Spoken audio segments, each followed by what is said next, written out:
Kwanza nashukuru kwa hii kazi. Nafanya hii kazi kwa sababu naogopa kwanza wizi. Wizi ni mbaya. Bora karibu maisha yako kupata kichache kuliko ni kuiba. Maana wizi ni mbaya. Hivi tunatoka hapa Kinyamatundu kwenda Sokomatora Mbeya.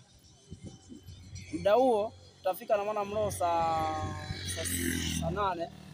Tutapumzika kidogo lisali moja kwenda Mbeya saa 12. Wanafungua soko na sisi tukiwa tuko pale. Wanapima samaki na sisi tukiwa tunaona. Baadhi ya wateja wa sehemu mbalimbali kutoka Chunya, Iringa, wapi wanakuwa wako pale. Kwa hiyo tunasaidia raia wengi kupata samaki. Ndio tumeona kwa upande wetu na kwa hali halisi ya maisha yetu, hii ndio njia sahihi ya kutafutia riziki kidogo ndogo. Kama unavyoweza kuona hali halisia ndio kama hivi. Tunashuka ziwa Rukwa, tunachukua samaki wa bichi na tunawasafirisha. Kwa mfano kama hapa hivi hapo unavyoona ndio tunavyoondoka hapa Kamsamba tunaelekea Mbeya Sokomatora kwa ajili ya kutafutia riziki kidogo ndogo. Tunamshukuru Mheshimiwa Mama Samia Suluhu Hassan kwa kuweza kutuweka mahali pa salama zaidi, japokuwa kazi zetu tunazozifanya zina riski hata maisha yetu. Kwa majina naitwa Sifaeli Sangawale, ni mfanyabiashara wa samaki, kusafisha kutoka Ziwa Rukwa kupeleka Mbeya Sokomatora. Kwa hiyo sisi tunisha riziki maisha yetu kwa ajili ya kujitafutia kile kidogo ambacho tulicho nacho.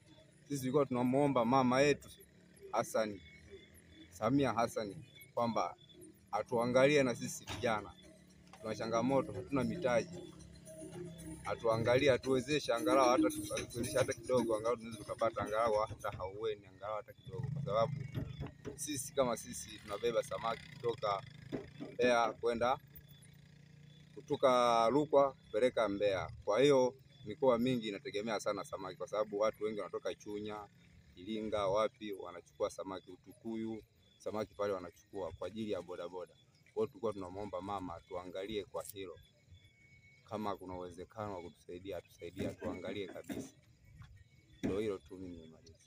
Lakini na kwa upande wetu na kwa upande mwingine, hapa tunapokuwa tunazifanya hizi hapa kazi, sawa tunazifanya, lakini tuna mitaji midogo. Tulikuwa tunaomba tuwezeshwe hata kwa vyombo vya usafiri ikiwemo pikipiki na hali kadhalika. Kwa mfano kama sisi hapa tunaotumia usafiri huu wa pikipiki kutoka hapa kwenda Mbeya, sawa tuna risk maisha yetu, hatukatai, lakini kitu cha pili ambacho tulikuwa tunatamani tukiombe Mheshimiwa Mama Samia Suluhu Hassan, tulikuwa tunaomba hata utuletee pikipiki hata ngapi tu kwa ajili ya kuweza kufanyia kazi zetu hizi na tuweze kujipatia riziki ndogo ndogo.